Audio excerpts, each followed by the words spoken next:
फिर हंसते जाइए आप लोग, सबका हो जाए। हाँ थोड़ा सा शांति के साथ। हाँ हाँ ये रंग बिरंग और गुलाब की फूल आप सबके बीच बरसाई जा रही है, बहुत अच्छा लग रहा है। राघवेंद्र भैया हमनी के गार्जियन अभिभावक बहुत बहुत प्रणाम बा, बिट्टू भाई के भी प्रणाम बा। आई सीधे सीधे मंच पे अविलंब बिना कुछ बोलने हिंदी या भोजपुरी के सामंजस्य में कोनो बात के कहल गई तो कहनी की जैसे सुहागन हाथे शोभेला चूड़ी, हिंदी के असली सिंगार हो भोजपुरी। जो भाषा है यूपी बिहार के हिलौले बा कुली संसार के। ताई आप सबके बीच एगो जोरदार ताली बजा के स्वागत करी जा भोजपुरी के व्यू स्टार हमनी के गार्जियन खेसारी लाल भैया, काजल जी, माही, मनीषा। एक जोरदार तालियां बजा भाई, ताली बजे जोरदार। आई बहुत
मैं अपने बाउंसर साहब से और जो भी मेरे अपने हैं सबसे कहूंगा कि थोड़ा पीछे हो जाइए आप लोग, यहाँ से पीछे हो जाइए, स्टेज के कोने लास्ट तक जाइए, आप स्टेज को छोड़ दीजिए।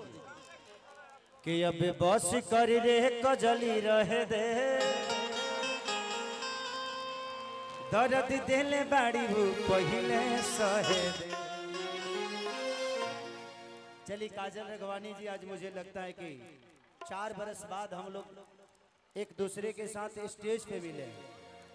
ऐसे तो हम लोग हमेशा काम के माध्यम से बम्बे में भी मिलते रहते हैं। अरे हेनियो बरसात 4 साल बाद मिलन भइल बा। देखिए कितना एक चीज है उमा शंकर भैया के इस कार्यक्रम में मुझे समझ में आया। मुझे पहला ऐसा ही नेता लगे कि जाति पात से हटके, धर्म से हटके सबका प्यार लेते हैं, और एक नेता की तरह नहीं, एक बेटा की तरह आप सबका सेवा करते हैं।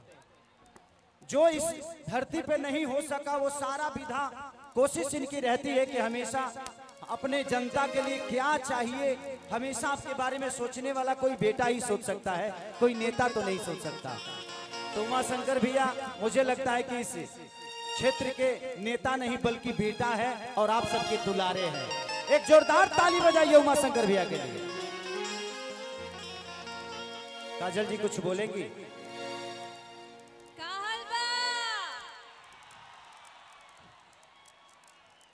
सबसे पहले तो आप सबको दिल से प्रणाम करती हूँ, और हमारे उमा शंकर जी जिन्होंने हमें यहाँ पे आपकी सबके बीच में आने का मौका दिया, तो मैं धन्यवाद कहना चाहूंगी। आया आया सुन लीला का हो तू जख्मी दिल बड़ो। बहुत अच्छा लग रहा है, एंड बस यही कहना चाहूंगी 4 साल बाद हम साथ में आए हैं, तो आपके दिलों में और हम सबके दिलों में धमाल मचेगा। जो आप चाहेंगे वैसा धमाल मचेगा, है ना? कि टूट जाही राजा जी कि टूट जाही राजा जी पलंग सागवान के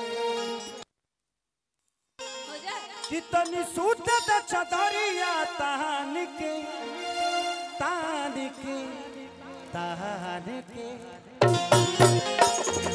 तो क्या करे कि रिकॉर्डिंग डांस काजल जी के साथ कर दें। तुम लोग जोर से हल्ला करके बजाओ।